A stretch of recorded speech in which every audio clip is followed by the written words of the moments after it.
अभी मोदी सरकार में आप देखिए, हमारे विदेश मंत्री हैं, विदेश सेवा में थे, विदेश सचिव थे, उसके बाद विदेश मंत्री ही बने। अभी रेलवे मंत्री हैं अश्विनी वैष्णव जी, तो वो भी IAS अफसर थे, लेकिन अब उन्होंने रेलवे में एक बड़ा रेवोल्यूशन लिया है। नमस्कार, मैं विक्रम गोस्वामी। भारत एक खोज के आज के इस एपिसोड में आप सभी का स्वागत है। आज हमारे साथ चर्चा करने के लिए मौजूद हैं करियर प्लस इंस्टीट्यूट के ऑनर अनुज अग्रवाल जी, जो कि संस्थापक हैं डायलॉग इंडिया के, साथ ही साथ राष्ट्रीय अध्यक्ष हैं मौलिक भारत के। अनुज जी, बहुत बहुत स्वागत है आपका। धन्यवाद सर। विक्रम जी, आपका भी बहुत बहुत आभार। नमस्कार। अनुज जी, जब बात करियर को लेकर होती है, भविष्य को लेकर होती है, विशेष तौर में जब युवा एक दौर से गुजर रहा होता है, जब 10th 12th कर बाहर निकलता है, उसको बहुत सारी समस्याएं होती हैं। बहुत सारे लोग पढ़े लिखे नहीं हैं, आप जैसे लोगों की हेल्प लेनी होती है। तो आप क्या सजेस्ट करते हैं कि किस तरीके से उनको अपनी जो 10th और 12th के बाद की पढ़ाई कैसे देखनी चाहिए? देखिए, किसी भी नई पीढ़ी के लिए एक सबसे बड़ा अगर चैलेंज होता है तो वो यही होता है कि कैसे अपने पैरों पे खड़ा हो। क्योंकि एक समय तक तो माँ बाप, घर वाले आपको पालते पोसते रह सकते हैं, आपको सपोर्ट कर सकते हैं, लेकिन अल्टीमेटली हर व्यक्ति को अपने पैरों पे खड़े होना होता है।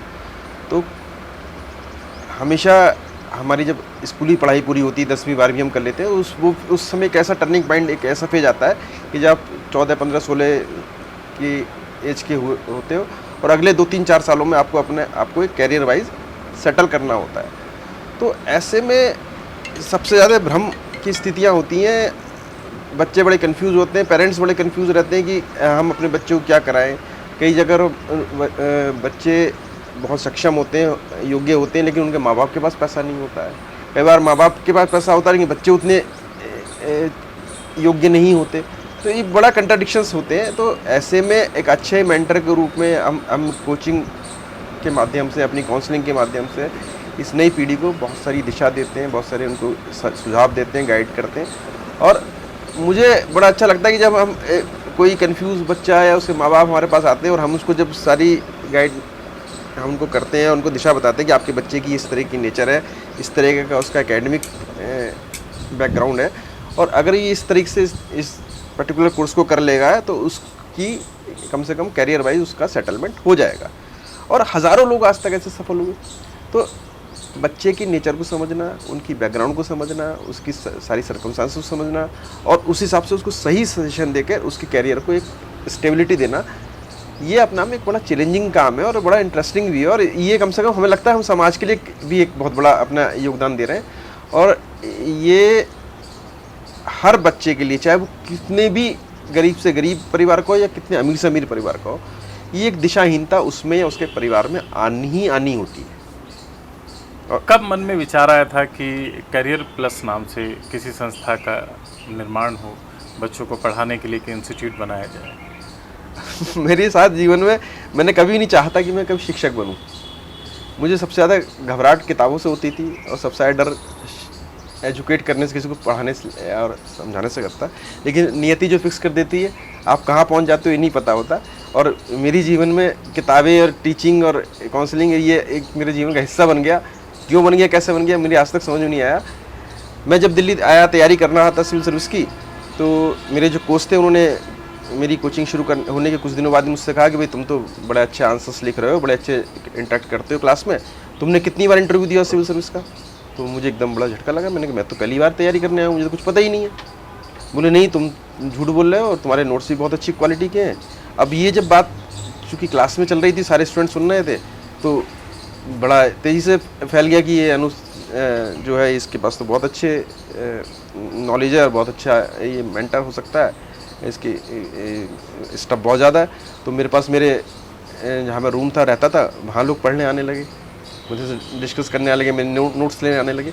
तो मैं एक तरीके से, मेरे वो जो मेंटर थे उन्होंने मुझे धकेल दिया इस प्रोफेशन में और बहुत सारे लोग मेरे से पूछने समझने आने लगा। मैं कई सालों तक तो बिना किसी चार्ज के दोस्ताना उसमें लोगों की मदद करता रहा, मैं भी मदद लेता रहा था। मुझे भी तो तैयारी करनी थी। मेरा हो सकता है कुछ चीज़ों में मैं अच्छा रहा हूँ, कुछ चीज़ों में वो भी और बच्चे भी अच्छे रहते। तो हम लोग एक इन्वायरमेंट बनता गया, हम सीखते रह गए, सिखाते रहे।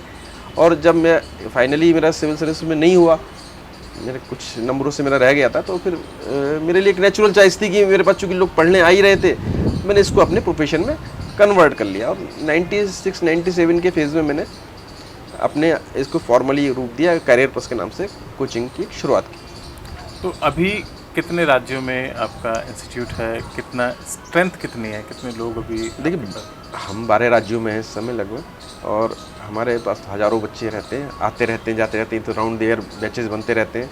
अभी रिसेंटली मैंने पिछले हफ्ते बोकारो में, झारखंड में एक अपना सेंटर शुरू किया, काफ़ी बड़ा सेंटर भी बना रहे हैं हम उसमें जो जिला प्रशासन है उसकी तरफ से भी हमें एक प्रोजेक्ट मिला है, कई सौ बच्चे हैं उनके जिनको हमें पढ़ाना है। फिर हम मार्केट से भी लोग हमारे पास आ ही रहे हैं, तो ये तो कभी कभी हर महीने भी खुल जाते हैं जब प्रोजेक्ट बंद हो जाते हैं, या हमारे पास उस जगह कुछ सीन चेंज हो जाता है तो हम बंद भी करते हैं सेंटर्स। तो ये राउंड द ईयर, और अभी तो पिछले 27 साल के करियर में चलता रहा है। अनुज अग्रवाल जी ने किनको देखकर प्रभावित होकर सोचा कि मुझे सिविल सर्विसेज करनी चाहिए, मुझे IAS IPS PCS की तैयारी करनी चाहिए? मैं बड़ा ना कैजुअल सा स्टूडेंट रहा, और मेरे साथ एक अनयूजुअल सी बात थी कि मैं साइंस में मैं BSc कर रहा था, और मुझे उस समय लिटरेचर पढ़ने का शौक़ बहुत था। तो मैं लिटरेचर पढ़ते पढ़ते मेरे अंदर एक कवि पता नहीं कब पैदा हुआ, मुझे समझ में नहीं आया, और मैं इधर मैथ्स की प्रॉब्लम सॉल्व करता था और बैक में मैं कविताएं लिखता रहता था। तो मुझे लगा था मेरे अंदर दो व्यक्तित्व पनप रहे हैं, एक कला पक्ष वाला और एक विज्ञान पक्ष वाला, और उन दोनों के बीच में बड़ी जंग चलती रहती थी। तो उसी के बीच में मुझे लगता था मैं हूँ क्या, ये मैं समझ में मुझे नहीं आ रहा था। और मैं बहुत सारे सब्जेक्ट इनफॉर्मली अनयूजुअली पढ़ता गया। लिटरेचर के पे बहुत सारा मैंने पढ़ा, फिलॉसफी पढ़ ली, कभी इकोनॉमिक्स पढ़ ली, कभी पॉलिटिकल एनालिसिस शुरू कर दिया, फिल्म की समीक्षा शुरू कर दी। मैं ग्रेजुएशन की फेज़ में मैंने पता नहीं कितने सारे काम कर लिए, और मैंने फिर जब फाइनल ईयर था तो मेरी GS GK पर हमेशा अच्छी पकड़ रही, थ्रू आउट मेरा 100% के आसपास मार्क्स आते थे उसमें। तो मैंने एक CPF एग्ज़ाम होता था, सेंट्रल पुलिस फोर्सेस का, उस समय असिस्टेंट कमांडेंट या ये जो डिप्टी SP होते हैं CRPF BSF वगैरह में, तो मैंने बड़ा कैजुअली वो एग्ज़ाम दिया और मेरा उसमें फर्स्ट टाइम में सिलेक्शन हो गया। वो ग्रुप A का जॉब था, समझे ना। तो मुझे लगा यार मेरा इतनी उम्र में, 19 साल का मैं था उस समय, कुछ महीने का, 19 साल कुछ महीने का, मेरा अगर इतनी उम्र में मेरा यार ग्रुप A का जॉब ऐसे ही हो सकता है, तो मैं सिविल सर्वेंट क्यों नहीं बन सकता। तो वहीं से उस चीज़ ने मुझे इंस्पायर किया, पुश किया कि यू हैव IAS मटेरियल, आप अपने आप को डेवलप करो, उस दिशा में आके लेके जाओ। तो मुझे लगता है कि आप क्या बनना चाह रहे हो, आपकी सर्कमस्टांसेस अपने आप ही आपको पुश करती हैं, फोर्स करती हैं, आपको उनको पहचानना चाहिए। अक्सर बहुत सारे बच्चे इस चीज़ को पहचान नहीं पाते। कुछ लोग बहुत अच्छे मैकेनिकल इंजीनियर बन सकते हैं, कुछ अच्छे मैकेनिक भी बन सकते हैं, कुछ अच्छे फिटर भी बन सकते हैं, तो मिस्त्री भी बन सकते हैं, तो डॉक्टर भी बन सकते हैं। आपकी लाइफ में और आपकी एक्सपेक्टेशन और आपकी कैलिबर क्या है, उसके हिसाब से काम कोई भी बुरा नहीं है। आप नर्स बन के भी काम कर सकते हो, और आप डॉक्टर बन के भी काम कर सकते हो, और आप अस्पताल के मालिक बन के भी काम कर सकते हो, और आप चैन ऑफ हॉस्पिटल भी खोल सकते हो, और एक आदमी वार्ड बॉय बन के भी सेटिस्फाइड है कि नहीं है। तो ये सेटिस्फेक्शन आपने खोजने, आपको लगता है जहाँ के लिए आप फिट हो, आप उसको एंजॉय करो। तो ये अगर बेसिक इंस्टिंक्ट अगर कोई भी स्टूडेंट, कोई भी युवा अपने अंदर भांप लेता, तो उस हिसाब से अपनी उस पर्टिकुलर ट्रेड में अपनी स्पेशलाइजेशन ले ले, और उसके बाद उससे रिलेटेड जॉब में घुस जाए। बड़ा मुश्किल हो जाता है मुझे लगता है, क्योंकि हम लोग भी उस दौर से गुजरे हैं जब ग्रेजुएशन हमारी कंप्लीट हुई थी। बड़ा मुश्किल होता है ये डिसाइड कर पाना कि मुझे किस फील्ड में जाना चाहिए और मैं किस फील्ड में सक्सेस हो सकता हूँ। तो कोई ऐसे पैरामीटर्स हैं, कोई ऐसा मापदंड है जिससे कि व्यक्ति खुद इस बारे में जाने कि मुझे इस फील्ड में जाना चाहिए? कुछ तो ऐसा होगा जिससे वो सेल्फ एनालाइजमेंट कर सकता है, जान सकता है अपने इसके लिए बड़ा सिंपल सा एक फॉर्मूला है। पहले तो ये डिसाइड कर लो आप कहाँ क्या नहीं करना चाहते हो। ये तो बड़ा क्लियर सा हो जाता है, हर एक को पता था मैं ये काम तो नहीं कर सकता। जैसे मैंने शुरू में सोचा मैं टीचिंग नहीं करनी है, समझे ना। तो अब बाकी इत्तेफाक और नियति क्या कराती है तो अगला खेल है, लेकिन आपको पता होता है कि आप अगर आर्ट की फील्ड में अच्छे हो, या कोई किसी को स्टिचिंग बड़ी अच्छी आती है, या किसी को डिज़ाइन का वर्क चाहता है, किसी को आर्ट पेंटिंग बड़ी अच्छी बनानी आती है, उसकी एक बेसिक इंक्लिनेशन होता है, तो उसी फील्ड में, उस पर्टिकुलर फील्ड में वो आगे बढ़ सकता है। ये बहुत इजी होता है उसके लिए। तो अपनी क्वालिटीज़ को पहचानना पड़ेगा आपको। इसमें एक बेसिक एप्टीट्यूड होता है बच्चे का, वो पेरेंट्स नहीं पहचानते तो हम जैसे काउंसलर के पास आ जाते हैं, हम लोग उनको आइडेंटिफाई करते हैं, उनकी बेसिक परीक्षण कर लेते हैं, और जिस डायरेक्शन में वो बच्चा सोच रहा है, देख रहा है, उस दिशा में वो अच्छा प्रेजेंट कर रहा है अपने आप को, हम उसी से रिलेटेड जो अगले कोर्सेज है वो उनको सजेस्ट कर देते हैं। तो ये मुश्किल नहीं है, लेकिन इसमें परेशानी क्या है कि हम सही काउंसलर के पास जाना पसंद ही नहीं करते। हम सोचते हैं हम ही अपने लेवल पे सारा डिसाइड कर लें, ये थोड़ी सी कमी रह जाती है। एक और बात है कि आजकल सिविल सर्विसेज को लेकर बहुत सारा माहौल इस तरीके का बना हुआ है। आप यूट्यूब पर देखो, फेसबुक, व्हाट्सअप, जहाँ भी सोशल मीडिया पर देखते हैं, कुछ ना कुछ मोटिवेशनल चल रहा होता है। और वो यंग एज के बच्चे जो कॉलेज गोइंग स्टूडेंट्स होते हैं या स्कूल गोइंग स्टूडेंट्स होते हैं, वो ज़्यादा उसको देख रहे होते हैं। सबके मन में होता है कि मैं IAS बन जाऊँ, PCS बन जाऊँ, IPS बन जाऊँ, इस तरीके का उनके दिमाग में चल रहा होता है। किन्हीं कारणों से वो शायद उतनी मेहनत नहीं कर पाते या नई गाइडेंस, प्रॉपर तरीके से उनको गाइडेंस नहीं मिल पाती, तो वो डिप्रेशन वाले मोड में आ जाते हैं।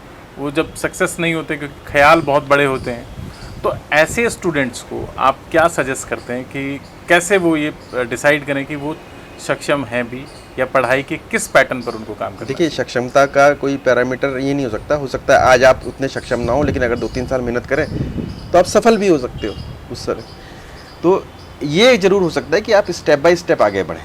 सिविल सर्विसेज सबसे बड़ा अट्रैक्शन है क्योंकि भारत का सबसे चैलेंजिंग जॉब भी है और सबसे प्रेस्टिजियस जॉब भी है, तो निश्चित रूप से सबको अट्रैक्ट करेगा।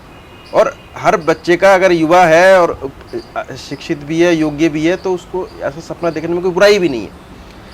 आप अगर अपने मापदंड ऊंचे रखोगे तो निश्चित रूप से कहीं बेटर पोजीशन में तो पहुंचोगे ही पहुंचोगे।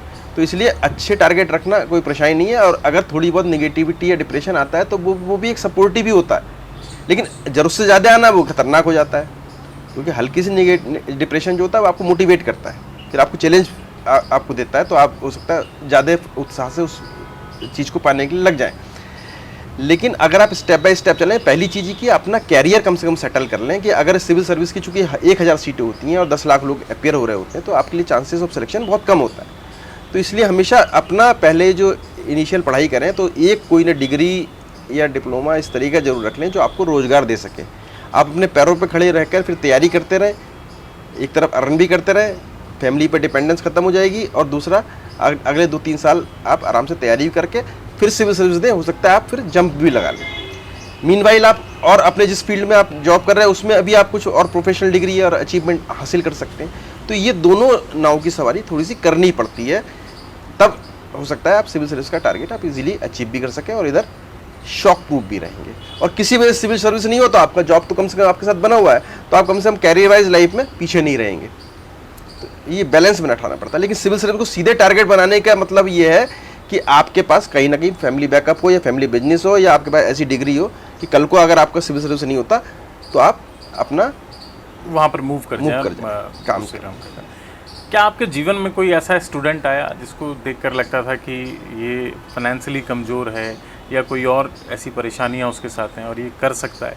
आपने कुछ ऐसा अपने जीवन में देखा? क्योंकि बहुत सारी स्टोरीज मिल जाती हैं पढ़ने के लिए। ये तो रोज़ की कहानी होती है। हमारे पास तो रोज़ ऐसे बच्चे आते हैं जो अक्सर उनके पास उतना पैसा नहीं होता या बैकग्राउंड नहीं होती, बड़ी मोटिवेशन होता है, उनका जोश है कि हमें करना है। और मैं कैरियर पर चलाता भी हूँ, मैं एज ए NGO चलाता हूँ। तो हम बहुत सारे गवर्नमेंट प्रोजेक्ट से भी जुड़े हुए हैं जो फ्री कोचिंग के हैं, भारत सरकार के भी हैं, कई राज्य सरकारों के। अब जैसे मैंने बताया बोकारो में भी हमने जिला प्रशासन के साथ मिलकर एक प्रोजेक्ट चला रहे हैं। तो वो गरीब बच्चों के लिए ही होता है, तो उनको हम फ्री ऑफ कॉस्ट वहाँ कोचिंग देते हैं, साथ में स्टाइपेंड भी देते हैं, उनको रिवीजन फैसिलिटी भी फ्री ऑफ कॉस्ट देते हैं कि कैसे भी वो अगर सीरियस हैं तो उनको पुश करके जिस तरह के जॉब में के लिए फिट है, चाहे सिविल सर्विस के लिए है तो सिविल सर्विस के लिए, स्टेट सर्विस के लिए तो स्टेट सर्विसेज के लिए, बैंक, SSC या स्टेट सबऑर्डिनेट सिलेक्शन बोर्ड के किसी तरह के एग्ज़ाम के लिए हो, हम अलग अलग बैचेज चलाते हैं जहाँ वो उसका कैलिबर पोटेंशियल है उस हिसाब से उसको आगे बढ़ा देते हैं। तो ये तो मेरा लाइफ का पार्ट रहा है। आज तक मैं 20,000 बच्चों को ऐसे फ्री ऑफ कॉस्ट पढ़ा चुका हूँ। मैं हर साल करोड़ों रुपए अपने हाथ से स्टाइपेंड बांटता हूँ इन बच्चों को। तो ये तो हमारी पार्ट ऑफ लाइफ है। हम इसी मायने में और कोचिंगों से अलग है कि हम इसको अपने एक सोशल काउज भी बना रखा है। हमारे लिए सिर्फ अर्निंग नहीं है, हमारे लिए ये इसमें एक सामाजिक उत्तरदायित्व भी है। तो ये बैलेंस जो है बहुत कम कोचिंग बनाती है, हमने वो दोनों अपने दायित्व निभा रहे हैं। नहीं, बड़ा मुश्किल हो जाता है क्योंकि एक कोचिंग सेंटर को रन करना, प्रॉपर तरीके से चलाना, उसमें फ़ंड की भी ज़रूरत पड़ती है क्योंकि स्टाफ होता है, बहुत सारी चीज़ें होती हैं। जब हम इस चीज़ के बारे में पढ़ रहे थे, स्टडी कर रहे थे, समझ रहे थे कि हम आपका पॉडकास्ट करने जा रहे हैं, पता लगा कि ये इजीली नहीं चलती हैं, बहुत इसको चलाने के लिए कोष की, पैसे की, फंड की आवश्यकता होती है, और आप इसको सोशल कॉज लेकर चल रहे हैं, समाज की सेवा के साथ साथ ये आप इंस्टीट्यूट चलाते हैं। एक और बहुत महत्वपूर्ण बात कि सिविल सर्विसेज और राज्य सिलेक्शन बोर्ड की जो जॉब्स होती हैं उनमें कितना डिफरेंसेस आप देखते हैं, कि क्या कोई विशेष? देखिए, सिविल सर्विसेज जो है वो नेशनल लेवल का जॉब है, सेंट्रल गवर्नमेंट की उसको कंडक्ट करती है। उसमें जो पावर और जो रिस्पॉन्सिबिलिटीज़ हैं वो बहुत ज़्यादा बड़ी हैं। अब आप सिविल सर्विस थ्रू जब आईएएस बनता है तो पूरे डिस्ट्रिक्ट को संभालता है, और स्टेट सर्विस के थ्रू जब पीसीएस बनता है वो एक तहसील का इंचार्ज होता है। तो डिफरेंसेस तो ज़मीन आसमान के होते हैं। एक पीसीएस जो मैक्सिमम अगर लाइफ टाइम अगर प्रमोशन लेता रहेगा तो मैक्सिमम वो डीएम बन जाता है या डायरेक्टर बन जाता है, एक्सेप्शनली कोई सेक्रेटरी बन जाएगा। लेकिन अगर एक आईएएस अफसर जो होता है वो एज ए एडीएम शुरुआत करता है और एज ए कैबिनेट सेक्रेटरी वो अपना करियर ख़त्म करता है, तो वो उसमें ट्रिमेंडस तो सिविल सर्विसेज और स्टेट सर्विस की तैयारियों का लेवल भी थोड़ा सा अंतर है। फ्रेम में आपको ज़रूर एक साल लगेगा, लेकिन सिविल सर्विस में जो स्टैंडर्ड है क्वेश्चंस का, जो आंसर राइटिंग है, जो एनालिटिकल कैपेबिलिटी है, उससे कहीं ज़्यादा चाहिए होती है स्टेट पीसीएस। सिविल सर्विसेज में जाने के लिए स्टूडेंट को किन किन चीज़ों की तैयारी करनी चाहिए, किन किन चीज़ों पर खास ध्यान रखना चाहिए, मोटा मोटी अगर बात करें? और एक टीचर होने के नाते आप क्या, जो कॉलेज गोइंग स्टूडेंट हैं, जो ग्रेजुएशन कर चुके हैं या कर रहे हैं, फाइनल ईयर में हैं, उनको आप क्या सजेस्ट करेंगे? देखिए, पहली मैंने बात कही कि जिसको अपने कैरियर के बारे में बेसिक सेटलमेंट लेने का उसको भान रहना चाहिए बच्चे को। अगर उसके पास एक कोई प्रोफेशनल डिग्री नहीं है या उसका एक फ्यूचर सिक्योर नहीं है तो बिना उसके सिविल सर्विस की तैयारी करना नहीं शुरू करना चाहिए, जो मैंने पहले भी कहा। क्योंकि जिसको ये बेसिक सेंस ही नहीं है, वो इमोशनल फ्लो में आके तैयारी करने लगे, उसको ये नहीं पता उसका बेसिक एप्टीट्यूड है कि नहीं है सिविल सर्विस का। सिविल सर्विस का मतलब एक प्रोफेशनल व्यक्ति है ना, क्योंकि जो देश सरकार संभालने जा रहा है वो इमोशनली फुल टाइप का तो नहीं, वो कभी नहीं। वो आधा अधूरा तो व्यक्ति तो नहीं होगा वो ना, वो क्वाइट इम्प्रेसिव, क्वाइट स्मार्ट होगा, समझदार होगा, बैलेंस्ड होगा, प्रोफेशनल होगा, प्रैक्टिकल होगा। अब वहाँ आप सिर्फ इमोशनल ब्लॉकेज के सहारे है कि मैं तो बस मुझे करना है पागलपंती में, तो ऐसे नहीं होता है। चीज़ों का बहुत व्यवहारिक रूप से आपको समझना पड़ेगा, संतुलन बैठाना पड़ेगा। और जब आप लंबी रेस के घोड़े, इसमें एक दो महीने में 6 महीने में तैयारी नहीं होती है, इसमें 2-3 साल लगते हैं। तो उतना आपके अंदर पोटेंशियल होना चाहिए, उतना कैलिबर भी होना चाहिए, उतनी समय तक तैयारी करने के लिए आपके पास फाइनेंशियल बैकअप भी होना चाहिए। आपने सेल्फ स्टडी करनी हो, चाहे कोचिंग करनी हो, किताबें भी खरीदनी है, आपको स्टडी मटेरियल भी खरीदना है, कभी टेस्ट सीरीज ज्वाइन करनी है, कभी कोचिंग ज्वाइन करनी है, कभी खुद के अपने खर्चे निकालने। तो ये चीज़ें आसान नहीं होती हैं, तो ये हर एक के लिए नहीं होती। तो इसलिए अपना बेसिक एप्टीट्यूड पहचानें, अपनी सरकमस्टांसेस को समझें और उस हिसाब से स्ट्रेटजी बनाएं। तो ये एक मुझे लगता है कि थोड़ा सा जो मोर देन स्मार्ट व्यक्ति होता है उसके लिए सिविल सर्विस ज़्यादा सूट करती है। और बहुत एवरेज बच्चे के लिए पहले ये होता है कि मतलब कम से कम पहले अपना बेसिक करियर बना ले, अपने पैरों पर खड़ा हो जाए, उसके बाद अगले स्टेप में सोच सकता है। मैं कहता हूँ ये बनी हर एक के लिए। सिविल सर्विस की सिंपल क्वालिफिकेशन है, आप ग्रेजुएशन हो किसी भी परसेंटेज में, आप 21 साल की आपकी एज हो, आप अपेयर कर सकते हो। फॉर्म भी 100 रुपये का है जो उसका फॉर्म अपेयर करना। तो सरकार ने अपनी तरफ से पूरी विंडो ओपन कर रखी है, कोई भी आए। और मेरा पहला जो सिलेक्शन हुआ था मेरे इंस्टीट्यूट से, वो थ्रू 3rd डिविजनर था, शेड्यूल कास्ट स्टूडेंट था, और आज वो प्रिंसिपल सेक्रेटरी है कर्नाटक में। तो ऐसे एग्जाम्पल तो है आपके सामने। तो इसलिए हम ये कहें कि नहीं तुम तो यार एवरेज बच्चे हो, तुम सेलेक्ट नहीं हो सकते, ऐसा नहीं है। वो एवरेज बच्चा कब एक्सीलेंट बन जाए, कब एक्स्ट्राऑर्डिनरी बन जाए, हमें नहीं पता। जिसमें अलग जग गई वो कुछ भी कर सकता है। लेकिन स्टेप बाय स्टेप चलो, अपने पैर मजबूत करो, अपने करियर को सेट रखो, और उसके बाद जंप लगाने के लायक। आजकल बहुत सारी चीज़ें सोशल मीडिया के माध्यम से चलती हैं। कुछ रील्स ऐसी आती हैं जिसमें स्टूडेंट का, मैं सिविल सर्विसेज की बात नहीं कर रहा हूँ, मैं जर्नली स्टूडेंट्स की बात कर रहा हूँ। उसमें कुछ ऐसा टाइम सेट रहता है कि 8 घंटा में से 4 घंटा पढ़ना है, 4 घंटे घूमना फिरना मस्ती करना है, 8 घंटे सोना है, फिर और काम करने हैं। वो आजकल जो शेड्यूल आ रहा है, तो ऐसा आपके पास भी कोई शेड्यूल है स्टूडेंट्स के लिए जिससे कि वो अपनी तैयारी कर सकें जो पढ़ाई कर रहे हैं? देखिए, जिसको बेसिक एप्टीट्यूड होता है सिविल सर्विस का, उसको पता है उसको कितना सोना है, कितना जगना है, और कितना पढ़ना है और कितना नहीं पढ़ना है। निश्चित रूप से मेहनत तो करनी ही पड़ेगी, इसमें आसान तो नहीं है। अब आप 8-10 घंटे अगर आप पढ़ने के लिए टाइम निकालना है तो आपको अपने आप को उस हिसाब से डिसिप्लिन मेंटेन करना पड़ेगा। तो ये स्टूडेंट टू स्टूडेंट वेरी करता है कि कोई दिन में पढ़ता है, कोई रात को पढ़ता है, कोई सुबह जल्दी उठकर पढ़ता है, कोई देर शाम में पढ़ता है। तो ये सबकी अपनी अपनी अप्रोच होती है। तो इसमें आप किसी को भी थोप नहीं सकते हो, एक पर्टिकुलर लाइफस्टाइल नहीं थोपा जा सकता, लेकिन जिसको जो सूट करता है वो उस हिसाब से करे। क्योंकि मुझे भी याद है कि मैं रात में 2 बजे तक, कई बार 3 बजे तक पढ़ता रहता था, फिर मैंने महीनों तक सुबह का सूरज नहीं देखा। और जबकि हमें ये इंस्पायर शुरू से किया गया था स्कूलों में कि सुबह जल्दी उठ के पढ़ा करो, ज़्यादा अच्छी मेमोरी रहती है। हाँ, ब्रह्म मुहूर्त में उठ हाँ, जाना ब्रह्म मुहूर्त चाहिए। में पढ़ना। तो अब लेकिन मुझे वो सूट नहीं करा। मैंने वो भी कोशिश करी, लेकिन मेरे को सुबह उठ के नींद आने लगती थी। अब मैं उसमें क्या करूँ? मुझे उस समय शायद कुछ अच्छी कोई एक्सरसाइज कराने वाला या कुछ मेडिटेशन सिखाने वाला व्यक्ति नहीं मिला। मैं इतने घर से भाग के आया था, अपनी तैयारी कर रहा था अपने दम पर। तो जो जितना समझ में आया, जैसा है वैसे हम करते गए। तो ये कई बार हमें, अगर आपको लगता है कोई आपका पास सही गाइड है, वो आपको सही डिसिप्लिन मैनर में चीज़ों को सिखा रहा है और आपको उसके करने से, उसकी जो सजेशंस हैं उससे आपके पास पॉजिटिव रिजल्ट आ रहे हैं, तो आप वो कर सकते हो।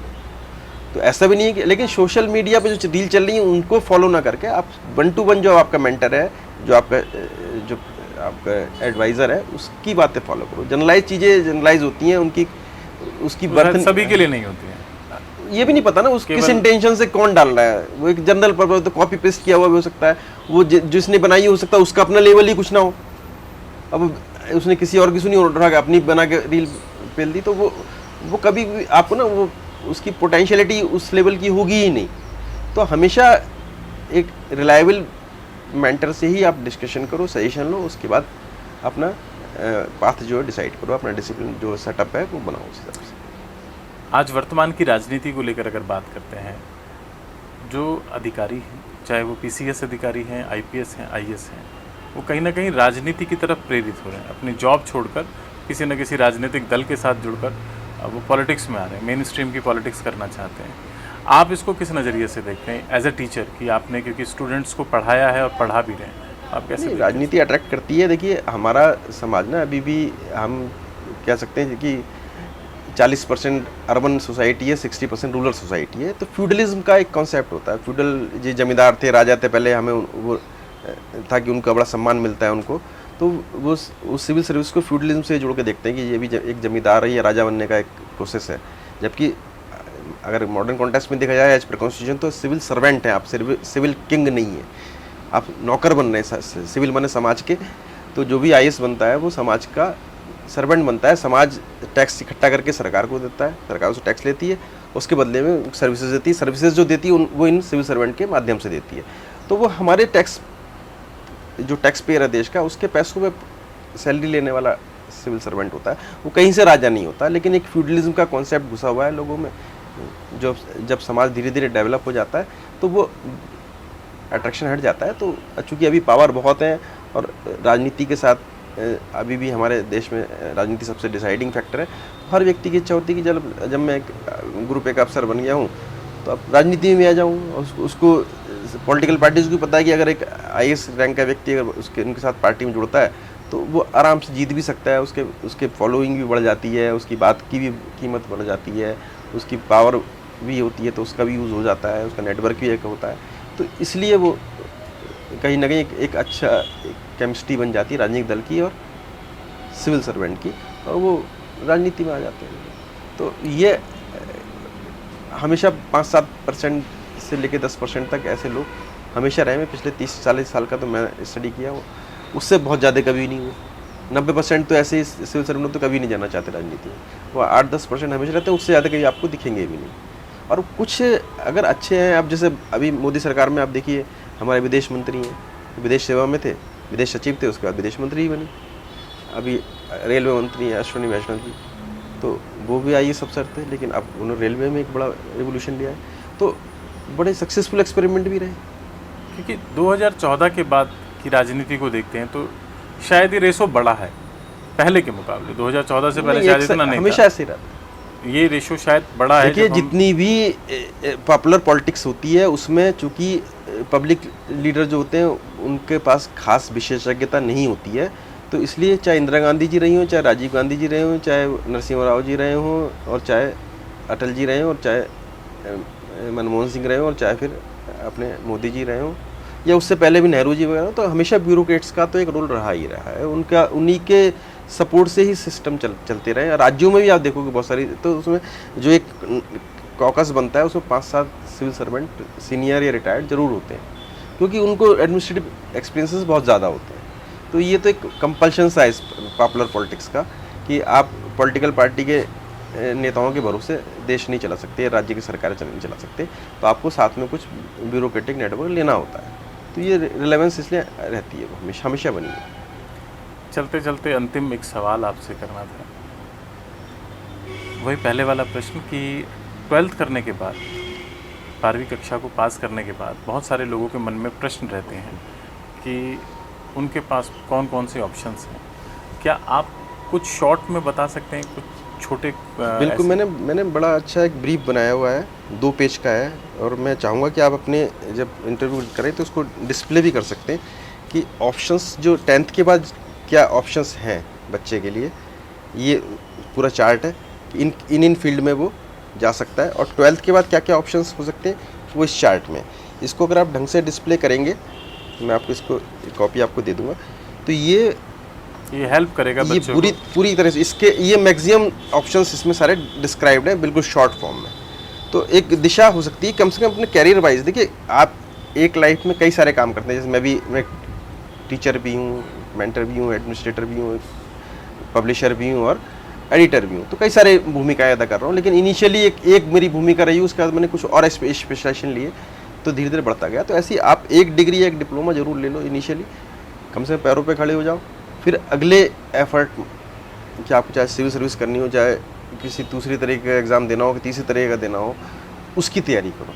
लेकिन बेसिकली अपने बेस को मजबूत कर लेना चाहिए। बिल्कुल। अब कई का शुरू से होता है फिजिकली बड़े फिट रहते हैं और बड़ी एक्सरसाइज करते हैं और दौड़ लगाते हैं, उनका पुलिस जॉब में या आर्मी के जॉब में जाने का मन करता है, तो उसमें भी है कि आप सिपाही बनना है, या आपको सब इंस्पेक्टर बनना है, या आपको ऑफिसर बनना है, अधिकारी बनना है।